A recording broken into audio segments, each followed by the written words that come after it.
సువార్త 18వ అధ్యాయాన్ని మనం కంప్లీట్ చేసుకున్నాం. ప్రభు చిత్తమైతే ఈరోజు లూకాసు వార్త 19వ అధ్యాయం 1 నుంచి 10 వరకు ఉన్న వచనాలను మనము ధ్యానం చేద్దాం. ఒక మాట ప్రార్థన చేసుకుని దేవుని వాక్యాన్ని ధ్యానం చేద్దాం. ప్రభువా, ప్రేమగల తండ్రి, నీకు వందనాలు. మా జీవితాల్లో మరొక దినాన్ని మీరు అనుగ్రహించిన దినంలో ఉదయకాలం నుంచి రాత్రికాల సమయం వరకు కాపాడబడి, భద్రపరచబడి, పోషించబడి ప్రభువా తండ్రి, ఈ రాత్రికాలం సంఘముగా ప్రభా అశోక్ బ్రదర్, కేజీ సిస్టర్ గృహంలో మేము చేరి ఈ బైబిల్ స్టడీని కలిగి ఉండడానికి మీరు సహాయం చేసినారు. వందనాలు. పాటల ద్వారా, ప్రార్థన ద్వారా, సాక్ష్యాల ద్వారా మీ నామాన్ని మహింపరుచుకున్నందుకు వందనాలు ప్రభా. ఇప్పుడు కొద్దిసేపు నీ వాక్యాన్ని ధ్యానిస్తుండగా నేనైతే అల్పుడను, అయోగ్యుడను, పనికిరాని వాడిని ప్రభా. పరిశుద్ధాత్మదేవ నన్ను నింపి నా ద్వారా మీరు మాట్లాడమని సమస్త ఘనత, మహిమ, ప్రభావాలు మీకు ఆరోపిస్తూ యేసు ప్రభు నామంలో ప్రార్థిస్తున్నాను తండ్రి, ఆమేన్. లూకాసు వార్త 19వ అధ్యాయం, gospel according to Luke 19th chapter 1 to 10 versus అందరం కలిసి చదువుదాం. ఆ తర్వాత అందులోని విషయాలను మనం ధ్యానం చేయడానికి ప్రయత్నం చేద్దాం. ఆయన సంచరించుచు యెరికో పట్టణంలో ప్రవేశించి దాని గుండా పోవుచుండెను. ఇదిగో సుంకపు గుత్తదారుడును ధనవంతుడైన జక్కయ్య అను పేరు గల ఒకడు యేసు ఎవరో అని చూడగోరెను గాని పొట్టివాడైనందున జనులు గుంపు కూడి ఉండటం వలన చూడలేకపోయింది. అప్పుడు యేసు ఆ త్రోవను రానయుండెను గనుక అతడు ముందుగా పరిగెత్తి ఆయనను చూచుటకు ఒక మేడి చెట్టు ఎక్కెను. యేసు ఆ చోటికి వచ్చినప్పుడు కన్నులెత్తి చూచి, జక్కయ్య, త్వరగా దిగుము, నేడు నేను నీ ఇంట నుండవలసి ఉన్నదని అతనితో చెప్పగా అతడు త్వరగా దిగి సంతోషముతో ఆయనను చేర్చుకున్నాను. అందరూ అది చూచి ఈయన పాపి అయిన మనుషుని యొద్ద బస చేయవలెనని చాలా సనుగుకొనిరి. జక్కయ్య నిలవబడి, ఇదిగో ప్రభువా, నా ఆస్తిలో సగము బీదలకు ఇచ్చుచున్నాను. నేను ఎవని యొద్దనైనను అన్యాయముగా దేన్నైనను తీసుకునేలా అతనికి 4 అంతలు మరలా చెల్లింతునని ప్రభువుతో చెప్పాను. అందుకు యేసు, ఇతడును అబ్రహాము కుమారుడే, ఎందుకనగా నేడు ఈ ఇంటికి రక్షణ వచ్చి ఉన్నది. నశించిన దాన్ని వెదికి రక్షించుటకు మనుష్య కుమారుడు వచ్చునని అతనితో చెప్పాను. లూకాసు వార్త 18వ అధ్యాయం చివరిలో యేసు ప్రభు వారు గలిలయ ప్రాంతం నుంచి యెరూషలేం వైపు ప్రయాణం చేస్తూ యెరికో పట్టణానికి సమీపంగా వచ్చినప్పుడు గురుడి భిక్షకుడైన బర్తిమై అనే వ్యక్తిని ఆయన గురుడితనాన్ని స్వస్థపరిచాడు. అతనికి ఆత్మీయ రక్షణ కూడా అనుగ్రహించాడు. ఆ తర్వాత యేసు ప్రభు వారు యెరికో పట్టణంలో ప్రవేశించాడు. అంటే యెరికో బయట బర్తిమైని ఆయన స్వస్థపరిచి ఆయనకు రక్షణ అనుగ్రహించి యెరికో పట్టణంలో ప్రవేశించి యెరికో పట్టణం గుండా వెళ్తా ఉన్నాడు. విస్తారమైన జన సమూహం యేసు ప్రభు వారిని వెంబడిస్తా ఉన్నారు. అయితే సువార్త అంతటికి చాలా మూలమైన ఒక మాట మనం 10వ వచనంలో మనం చూసాం. అంటే బైబిల్లోనే చాలా ప్రాముఖ్యమైన ఒక మాట.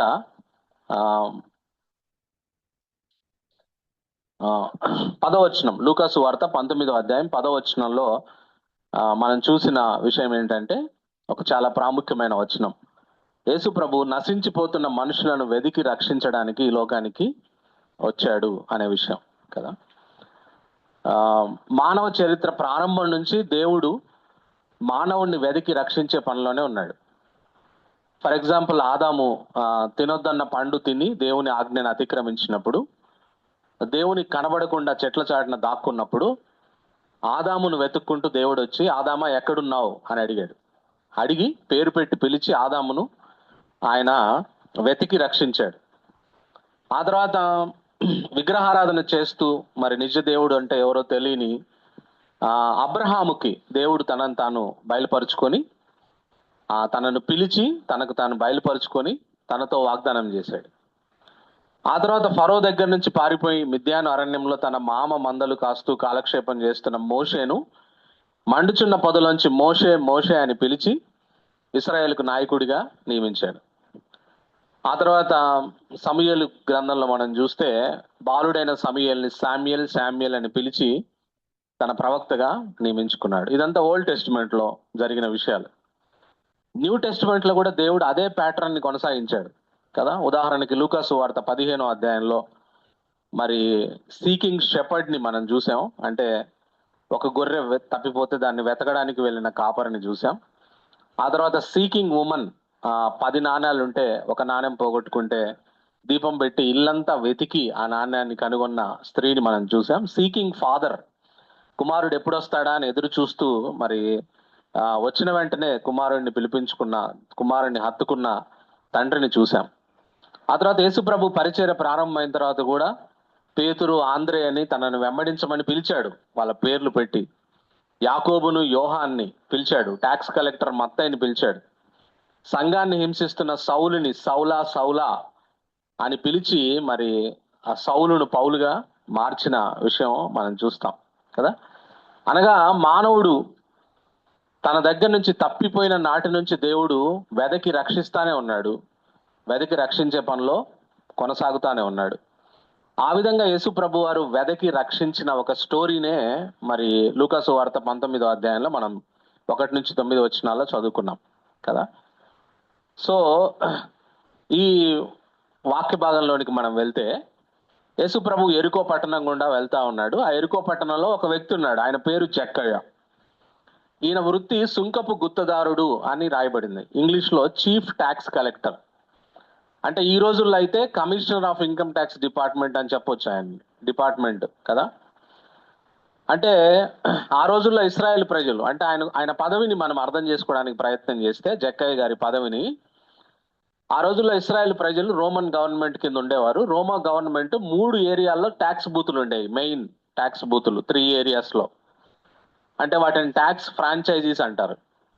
ఆ ట్యాక్స్ ఫ్రాంచైజీస్ ఎక్కడ ఉండేయంటే సిజేరియాలో ఉండేది ఒక ట్యాక్స్ ఫ్రాంచైజీ, ట్యాక్స్ బూత్. రెండవది కపెర్నహూమ్లో ఉండేది. మూడవది యెరికోలో ఉండేది. ఈ యెరికోలో ఉన్న ట్యాక్స్ బూత్కి హెడ్ జక్కయ్య గారు. అందులో అక్కడ ఆ జెరికో పట్టణాన్ని చూస్తే it is a city of palms, city of perfume. అక్కడ పర్ఫ్యూమ్ని మరి ఉత్పత్తి చేసేవారు.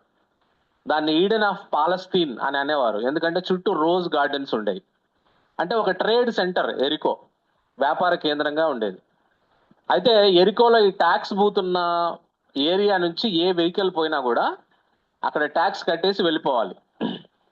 అటువంటి ట్యాక్స్ బూత్కి ఆయన ఓనర్. అంత మాత్రమే కాదు, ఆ ఏరియాను కవర్ చేసే ఆ యెరికో ట్యాక్స్ బూత్ ఉన్న ఏరియాలో చాలా మంది ట్యాక్స్ కలెక్టర్లు ఈయన కింద పనిచేసేవాళ్ళు, బిల్ కలెక్టర్లు ఈయన కింద పనిచేసేవాళ్ళు. వాళ్ళు ప్రజల దగ్గర నుంచి వచ్చిన ట్యాక్స్ అంతా తీసుకొని వచ్చి ఈయన కట్టాలి. ఆయన ఈ ట్యాక్స్ని రోమా గవర్నమెంట్కి కట్టేవాడు. సో ఇట్లా చూసుకుంటే ఈ ట్యాక్స్ బూత్కే ఈయన హెడ్ కాబట్టి, చీఫ్ ట్యాక్స్ కలెక్టర్ కాబట్టి, సుంకపు గుత్తదారుడు కాబట్టి, ఈయన he was very wealthy man. ఒక చాలా ధనవంతుడైన జక్కయ్య అని ఈయన గురించి రాయబడింది. ఎలా వీళ్ళు ధనవంతులు అవుతారు అని అంటే, వీళ్ళు ఫర్ ఎగ్జాంపుల్ ఎలా వీళ్ళకి ఇంత ఆస్తి అక్యుములేట్ అయింది అని అంటే, వీళ్ళు రోమన్ గవర్నమెంట్ కట్టాల్సింది 100 రూపాయలు అయితే వీళ్ళు ప్రజల దగ్గర నుంచి ఎంతైనా వసూలు చేయొచ్చు. 200, 300, 400, 500, 700 ఎంతైనా. రోమన్ గవర్నమెంట్కి ఏం పట్టింపు ఉండదు. వాళ్ళకి కట్టాల్సిన 100 కట్టేస్తే చాలు, ఈయన ప్రజల దగ్గర నుంచి ఎంతైనా ఎక్స్ట్రా తీసుకోవచ్చు. సో అట్లా ఈయన ధనవంతుడయ్యాడు, విపరీతమైన ధనవంతుడయ్యాడు కదా. సో అయితే ఆ రోజుల్లో ప్రజలు ట్యాక్స్ కలెక్టర్స్ని విపరీతంగా ద్వేషించేవారు, జ్యూస్. ఎందుకనంటే న్యాచురల్ గా హ్యూమన్ టెండెన్సీ, ఇంటికి వచ్చి ట్యాక్స్ కలెక్ట్ చేసే వాళ్ళంటే ఎవరికి నచ్చరు. డబ్బులు ఇచ్చిపోయే వాళ్ళంటే నచ్చుతారు, కానీ తీసుకుపోయే వాళ్ళంటే ఎవరికి నచ్చరు. అంత మాత్రమే కాదు, వీళ్ళు జ్యూస్ అయ్యిండి, వీళ్ళు ఈ జక్కయ్య వీళ్ళందరూ కూడా జ్యూస్ అయ్యిండి రోమన్ గవర్నమెంట్ తరపున పనిచేస్తా ఉన్నారు అనేది కూడా వీళ్ళకి చాలా ద్వేషం కదా. అందువల్ల వీరిని గ్రేట్ సిన్నర్స్ గా పరిగణిస్తారు. వీళ్ళు ఇళ్లలోకి వెళ్ళరు, ఆ ట్యాక్స్ కలెక్టర్స్ ని సమాజ మందిరాల్లోనికి రానియరు, జ్యూస్ దేవాలయంలోనికి అసలే రానియరు. ఆ తర్వాత మరి వాళ్ళ ఇళ్లలోకి వెళ్ళరు, వాళ్ళతో ఎటువంటి లావాదేవీలు పెట్టుకోరు కదా. ఇంకా మనం గమనించినట్లయితే ఆ రోజుల్లో జ్యూస్ వ్యభిచారులనైనా క్షమిస్తారేమో కానీ ట్యాక్స్ కలెక్టర్ను మాత్రం క్షమించరు, వారిని మనుషులుగా కూడా చూడరు. సో అటువంటి జక్కయ్యకు యేసుప్రభుని చూడాలనే కోరిక కలిగింది. ఆయన పరిస్థితి, ఆయన యెరికో పట్టణంలో ఉన్నాడు, he was a chief tax collector. ఇంకొక విషయం ఏంటంటే ఆయన చాలా వెల్దీ మ్యాన్. ఆయన అందరూ ద్వేషిస్తారు. ఆ పట్టణంలో ఎవరు ఆయనతో మాట్లాడరు, ఆయనతో ఏం లావాదేవీలు జరపరు, వాళ్ళ ఇంటికి పోరు, ఆయనను వాళ్ళ ఇంటికి రానియరు. అటువంటి ద్వేషంతో ఉన్న వ్యక్తికి యేసు ప్రభుని చూడాలనే కోరిక కలిగింది. ఎందుకు కలిగిందో మనకు తెలియదు. బహుశా తన వద్ద విస్తారంగా డబ్బు, అధికారం ఉంది కానీ మనశ్శాంతి లేదేమో. మరి మనకు తెలియదు, ఆ విషయాలు రాయబడలే. ఆయనకు మాత్రం యేసు ప్రభువుని చూడాలని కోరిక కలిగింది.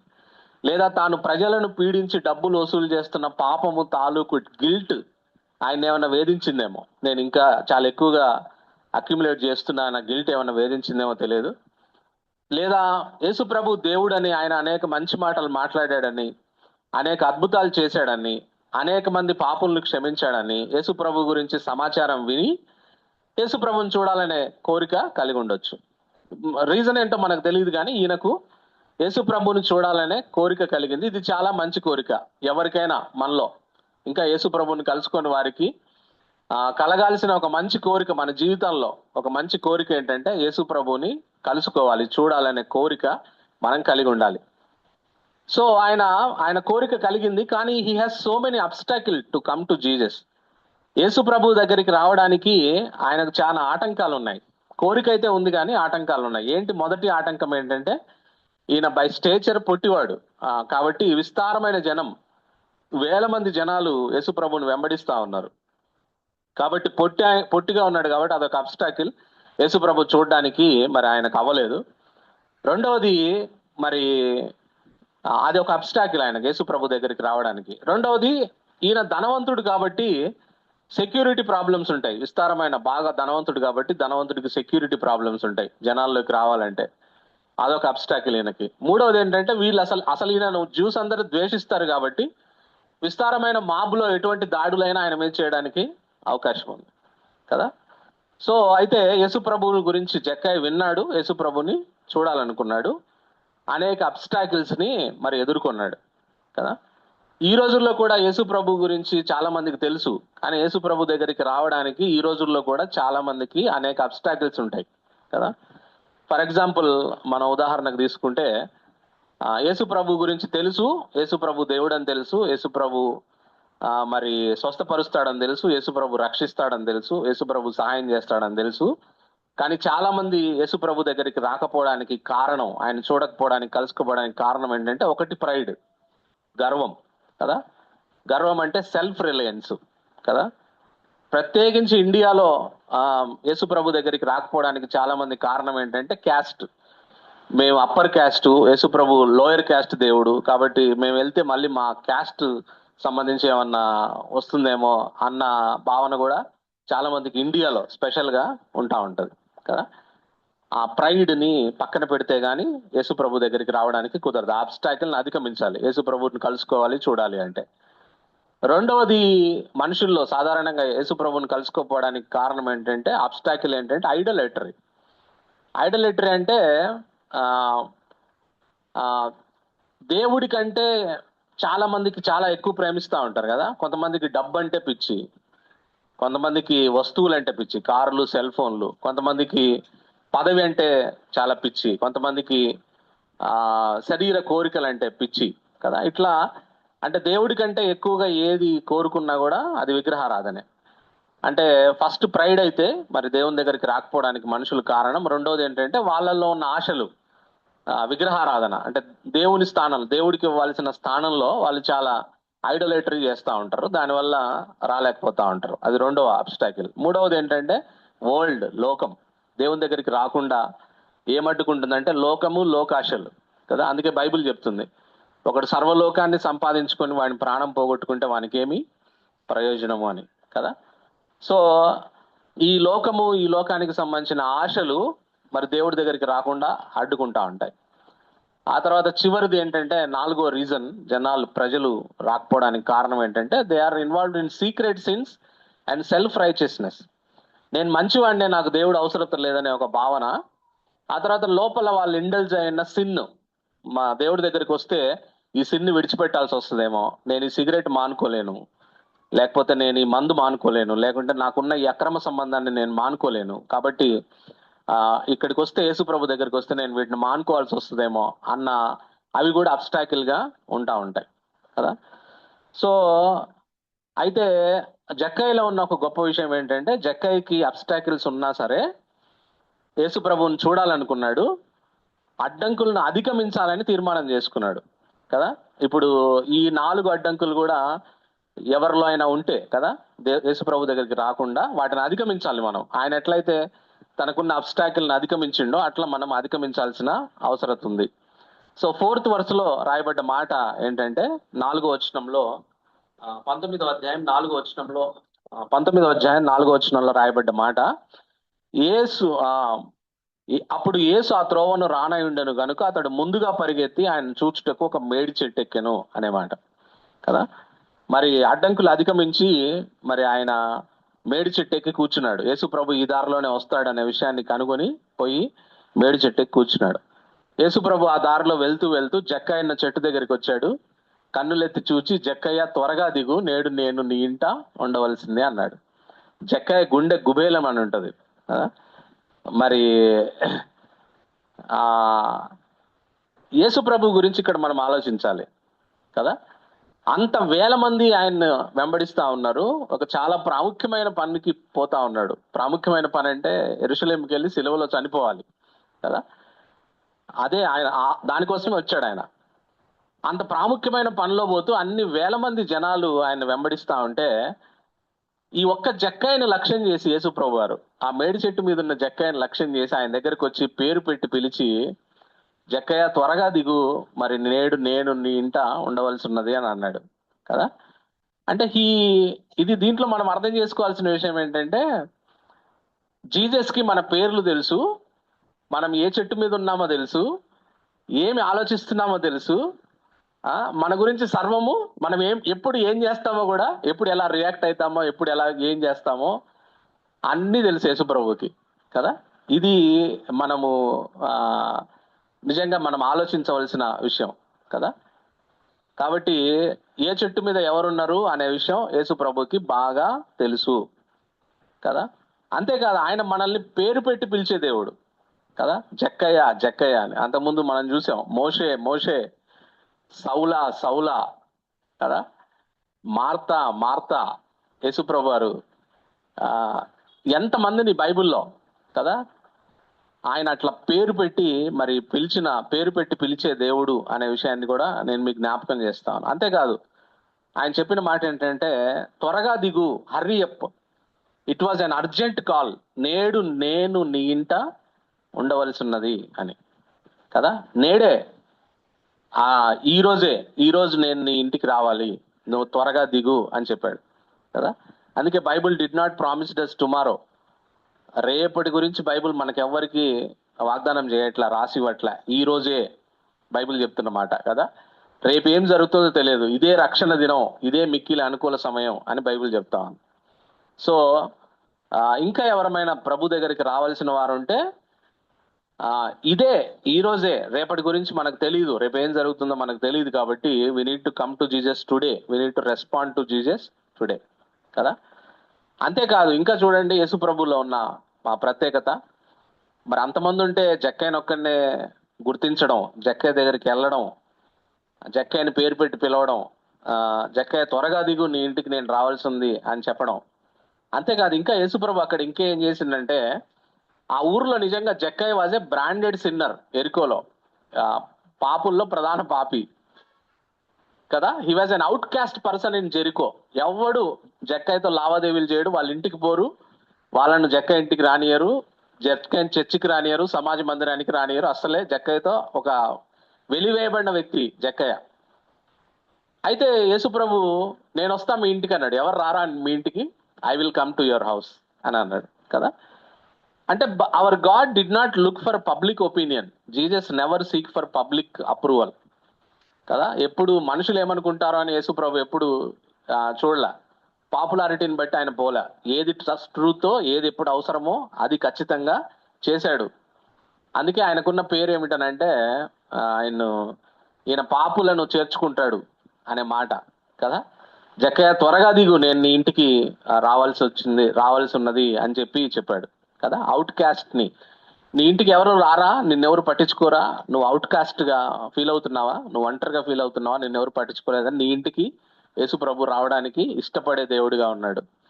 ఆయన వస్తాను అని అంటున్నాడు అనే విషయాన్ని కూడా నేను మీకు జ్ఞాపకం చేస్తాను. జక్కయ్య త్వరగా దిగు, నేడు నేను నీ ఇంటికి వస్తున్నాను అన్నాడు.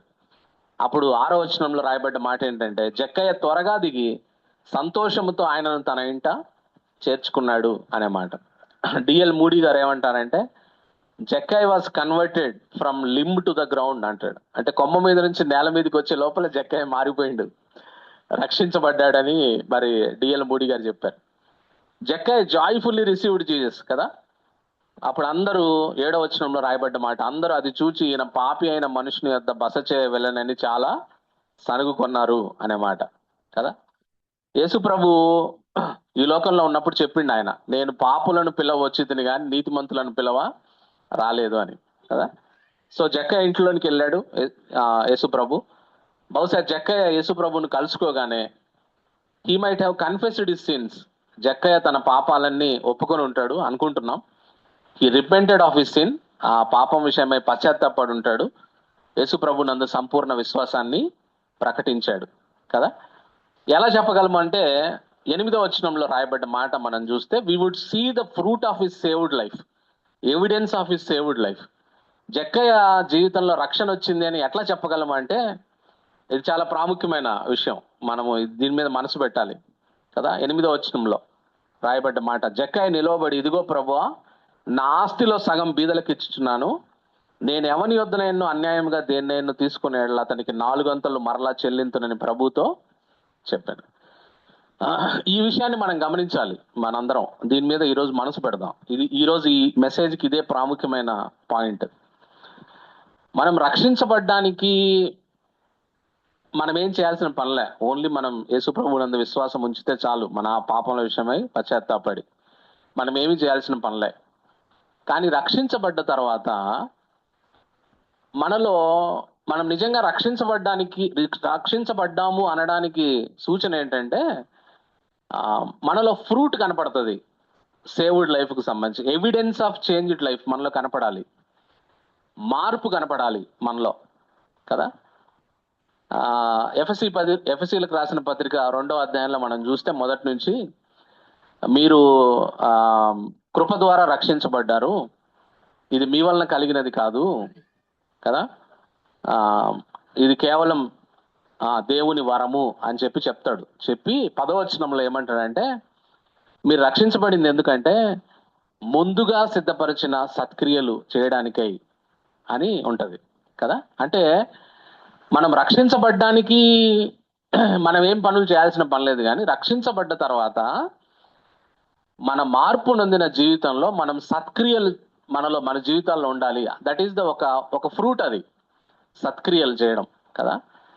అంటే మన చేంజ్డ్ లైఫ్ అంటే మన జీవితం మారింది, నిజంగా మనకు నిజమైన రక్షణ వచ్చింది అని అంటే దాని అర్థం ఏంటంటే మనము సత్క్రియల్లో పాలుపంపులు పొందాలి, మన జీవితం మారాలి. అంటే గత జీవితానికి, రక్షించబడిన తర్వాత మన జీవితానికి సమూలమైన మార్పు కనపడాలి. ఈ విషయం బైబిల్లో ఉన్న అనేక మంది దేవుని బిడ్డల జీవితాల్లో మనం చూసాం కదా. ఫర్ ఎగ్జాంపుల్, సౌలు సంఘాన్ని హింసించేవాడు, సంఘాన్ని హింసించడానికి ఆసక్తి కలిగిన వాడు సౌలు. యేసుప్రభు రక్షణలోనికి రాకముందు, రక్షించబడ్డ తర్వాత దేవుడి కొరకు శ్రమ పడేవాడిగా మారిపోయాడు ఆయన. ఎంత మార్పు ఆయనలో. అందుకని సౌలు అంటే పౌలు రక్షణ ఆయన మార్పు నొందిన జీవితాల ద్వారా, ఆయన చేసిన సత్క్రియల ద్వారా ఆయన రక్షణ రుజువు చేయబడింది. ఈ విషయాన్ని మనం గమనించాలి. మేరీ మగ్దలేని మరియా, ఆమె 7 దెయ్యాలు పట్టుంది. 7 దెయ్యాలు పట్టినప్పుడు ఆమె జీవితం వేరు. రక్షించబడిన తర్వాత ఆమె she become a follower of Jesus. Yesu ప్రభువుని వెంబడించిండ్రు చాలా మంది మరి స్త్రీలు కదా. హేరోదు ఇంటిలో పనిచేసే వాళ్ళ కూజా భార్య ఆయన హేరోదియా అనే ఆమె, ఈ మగ్దలేని మరియా, యోహన్నా, వీళ్ళందరూ ఒక టీం లాగా యేసు ప్రభుని వెంబడించిండ్రు ఆయన పరిచర్యలో. ఆ మార్పు కనపడుతుంది మనకి. అంత మాత్రమే కాదు, యేసు ప్రభు పునరుద్ధానుడైన తర్వాత మొట్టమొదటి మెసేజ్ ఈ లోకానికి, యేసు ప్రభు పునరుద్ధుడైనాడు అనే మెసేజ్ని కూడా ఆమె మరి తీసుకొని పోయింది శిష్యులకి. ఆమె తీసుకొని పోయింది, ఆమె ద్వారా దూత పంపించినాడు, మిమ్మల్ని గలిలీలో కలుసుకుంటా అన్నాడు, కాబట్టి మీరందరూ గల్లేకి వెళ్ళండి, ఆయన మీ దగ్గరికి వచ్చి మిమ్మల్ని కలుస్తాడనే వర్తమానాన్ని తీసుకుని వెళ్ళింది. సమరయ స్త్రీ అంటే ఆ మేరీ మగ్దలేని జీవితంలో మార్పు, ఆమె చేసిన సత్క్రియలు ఆమె యొక్క రక్షణను ప్రూవ్ చేస్తా ఉన్నాయి, ఆమె నిజంగా రక్షించబడింది అని. సమరిటన్ ఉమన్, సమరయ స్త్రీ, అంతకుముందు 5 ఉన్నారు ఆమెకి కదా. ఇప్పుడున్నవాడు కూడా నీ పెనిమిటి కాదు అని చెప్పినాడు. ఆమె జీవితం మారిపోయింది. She become a missionary to the same village where she lived sinful life కదా. అంటే ఆమె మారిపోయింది, ఆమె జీవితంలో మార్పు కనపడతా ఉంది, ఆమె సత్క్రియలు చేసిందని చూస్తాం. ఓనేసీము ఒక బానిసగా ఉండాల్సిన వ్యక్తి పారిపోయినాడు, తప్పు చేసినాడు. బానిసగా ఉండాలి, వాస్తవంగా బానిసగా ఉండేవాడు పారిపోయి became a useful person for Paul కోసం ఒక పనికొచ్చే వ్యక్తిగా మారిపోయినాడు.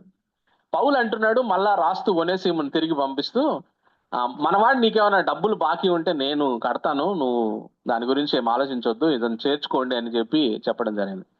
అంటే ఇక్కడ మనం గమనించాల్సిన ఒక విషయం ఏంటంటే, అంటే వీళ్ళందరి జీవితాల్లో మనం ఈయన జీవితంలో కూడా చూస్తాం, పొట్టి జక్కయ్య జీవితంలో కూడా చూసేది ఏంటంటే, రక్షణకు మనం పనులు ఏం అవసరం లేదు. కేవలం పరలోకానికి పాస్వర్డ్, మన రక్షణకు పాస్వర్డ్ క్రాస్, అంతే. యేసు ప్రభు శిలువలో చనిపోయినాడు నా కోసం అని మనం, యేసు ప్రభు దేవుడు అని మనం నమ్మితే, మన పాపాల విషయం పశ్చాత్తాపడితే రక్షించబడతాం. దానికి నువ్వేం చేయాల్సిన పనిలే. కానీ నువ్వు రక్షించబడ్డ తర్వాత నీ రక్షణ నిజమైందా కాదా అని ఎట్లా నిర్ధారించబడుతుందంటే, నీ జీవితం మారుతుంది, చేంజ్డ్ లైఫ్ నీలో ఉంటుంది. రెండోది, నువ్వు సత్క్రియలు చేస్తావు కదా. నీ విశ్వాసం క్రియలు ఉంటాయి నీ విశ్వాసంలో. అందుకే యాకోబు గారు కూడా క్రియలు లేని విశ్వాసం మృతము అని చెప్పాడు. సో మన విశ్వాసం క్రియల్లో బయలుపడుతుంది. ఈయన జీవితాన్ని చూద్దాం, చూడండి ఎట్లా మారిపోయిందో. First he changed his mind. జక్కయ్యలో ఏమేమి మారిపోయాయంటే, మొట్టమొదట తన మనసు మారింది, తన మైండ్ మారింది. జక్కయ్య నిలవబడి ఇదిగో ప్రభువా అంటా ఉన్నాడు కదా. So Jesus became his lord. Before this encounter with Jesus, money is his lord. Yesu ప్రభువుని కలుసుకోక ముందు జక్కయ్యకు ప్రభు ఎవరంటే డబ్బే, ట్యాక్స్ కలెక్షన్, మనీ కదా.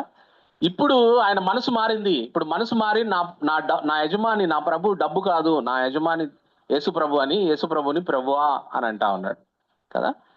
Accumulating wealth is his lord. Now he changed his mind. ఆయన మనసు మారింది మొట్టమొదట. He changed his mind.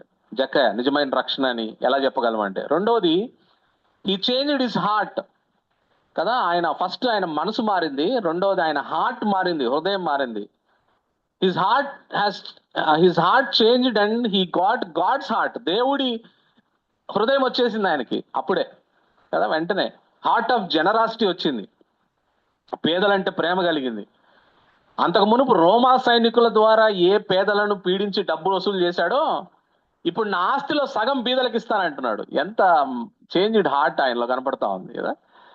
అదే పేదల దగ్గర రోమా సైనికులు తీసుకుపోయి బెదిరించి వాళ్ళని నిన్ను జైల్లో పెట్టిస్తా అని చెప్పి డబ్బులు వసూలు చేసిన ఆయన ఇప్పుడు సగం ఆస్తి నేను బీదలకు ఇస్తాను. బీదల మీద కంపాషన్ పుట్టింది ఆయనకి. అంటే దేవుడి హృదయం బీదల మీద, దీనుల మీద, దరిద్రుల మీద, విధవరాళ్ళ మీద పదే కదా. బైబిల్లో చెప్తాడు, విధవరాలను ఆదరించండి అయ్యా, అనాథలను ఆదరించండి అయ్యా, పరదేశుల్ని చేర్చుకోండి అయ్యా కదా. దేవుడు చెప్పే మాట, బలహీనుల్ని చేర్చుకోండి అయ్యా, బలహీనులకి ఊతమియండి అయ్యా అని.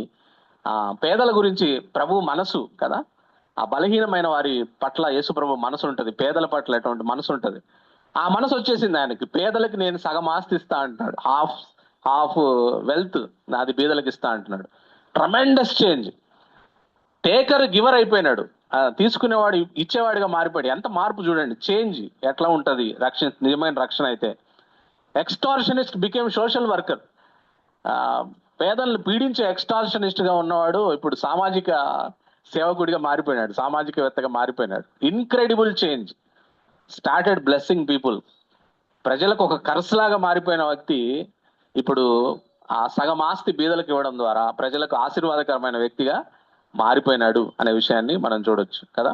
అది రెండో విషయం. ఫస్ట్ది హీ చేంజ్డ్ హిజ్ మైండ్. ఆయన మనసు మారింది, యేసు ప్రభుని ప్రభువుగా ఒప్పుకుంటున్నాడు. రెండోది హీ చేంజ్డ్ హిజ్ హార్ట్. ఆయన హృదయం మారింది. మూడోది హీ చేంజ్డ్ హిజ్ బిహేవియర్. ఆయన ప్రవర్తన కూడా మారిపోయింది కదా. ఏమంటున్నాడు, ప్రవర్తన ఎలా మారిందని చెప్తాం. నేను ఎవరి వద్దైనా అన్యాయంగా తీసుకున్నది 4 రెట్లు తిరిగి ఇచ్చేస్తానంటున్నాడు. వాస్తవంగా లా ఏం చెప్తుంది, మోసియాకు లా చెప్తున్న మాట ఏంటంటే, పాత నిబంధనలో నెంబర్స్ 5:5-7 ఎవరి దగ్గరైనా 100 రూపాయలు నువ్వు ఇవ్వాల్సి ఉంటే, మన దగ్గర నువ్వు ఏదన్నా అన్యాయంగా తీసుకుంది ఏదన్నా ఉంటే, 120 ఇవ్వండి అన్నాడు. లాలో రాసింది 20 రూపాయలు కలిపియండి. ఎవడు నన్ను మోసం చేసి నువ్వు వాడి దగ్గర 100 తీసుకుంటే నువ్వు 20 రూపాయలు కలిపి 120 ఇవ్వండి అని చెప్తుంది. ఏది లా? లా ఆఫ్ రెస్టిట్యూషన్, సమాధాన పరచబడ్డం. అంటే ఎవరి దగ్గర మనం అన్యాయం చేస్తే సమాధాన పరచబడ్డానికి ఒక 20 రూపాయలు ఎక్స్ట్రా అయ్యండి అని రాయబడి. ఇక్కడ ధర్మశాస్త్రాన్ని మించి జక్కయ్య నేను 100 తీసుకుంటే ఎవరి దగ్గరైనా 400 ఇస్తా అంటున్నాడు కదా. ఎన్ని రెట్లు ఎంత మార్పు వచ్చింది ఆయన బిహేవియర్ లో కదా. It is a beautiful picture of salvation. ఇది మనం గుర్తించాలి. ఇప్పుడు మనం నేర్చుకోవాల్సింది ఈయన స్టోరీలో కేవలం ఈయన స్టోరీనే ఈరోజు ఎందుకు మనం ధ్యానం చేయడానికి మనం పూనుకున్నామంటే this change must happen in our lives. We need to do this type of good works, సత్క్రియలు మనం చేయవలసిన వారమై ఉంటున్నాం. Beautiful picture of salvation, what a changed life కదా. అప్పుడు ఏమన్నాడు యేసు ప్రభు వెంటనే 19:9 అందుకు యేసు ఇతడును అబ్రహాము కుమారుడే, ఎందుకనగా నేడు ఈ ఇంటికి రక్షణ వచ్చి ఉన్నది.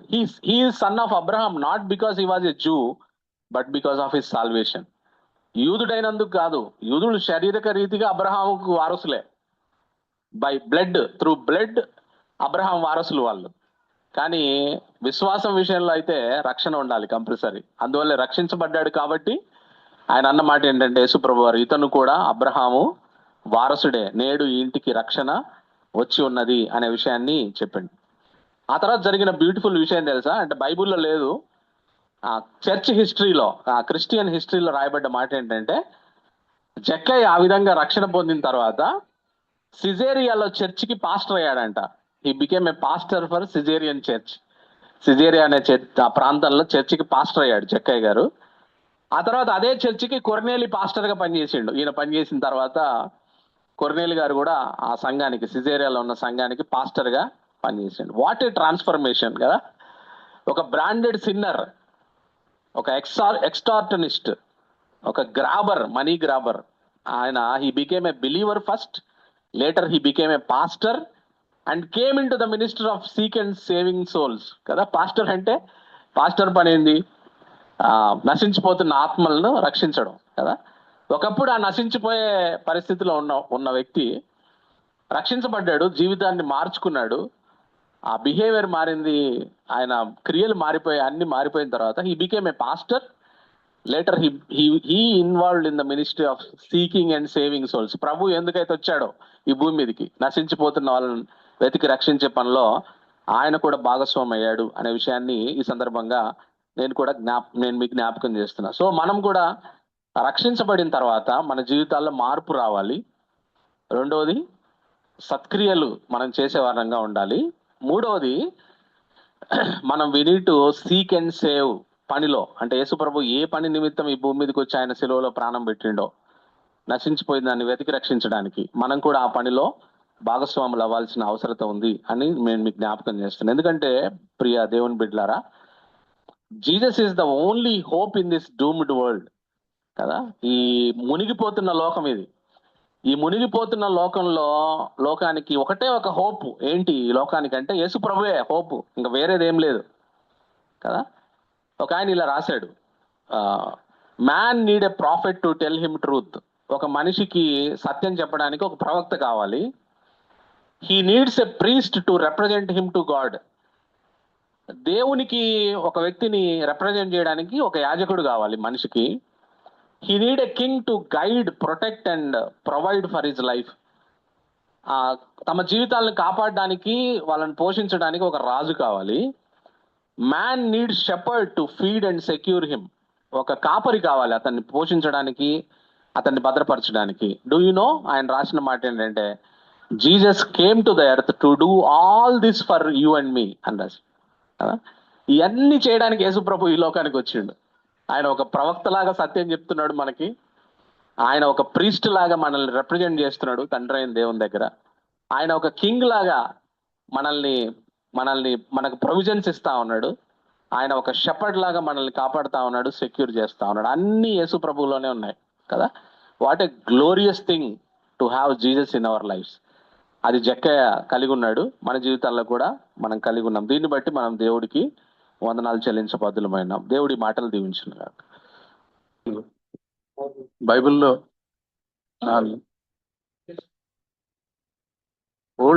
As per Old Testament, Old Testament only 20% more.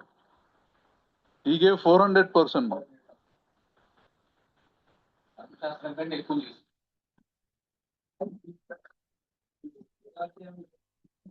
ఎంత 5వ అధ్యాయమా?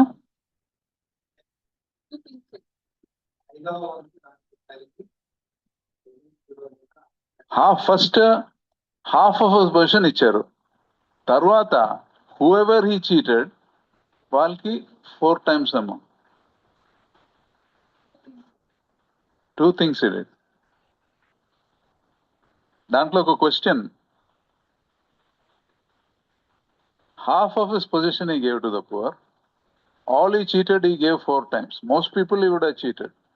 So how many will he have left, you think? ఎంత మిగులుతుంది?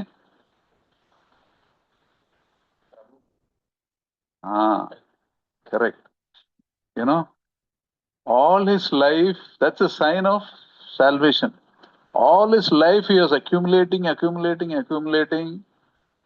Then with one sentence of worship, Lord, here and now, he liquidates everything. Until he learned to treat money as under the feet. To one more question I'll ask. Did Zacchaeus go to see the Lord, or did the Lord come to see Zacchaeus?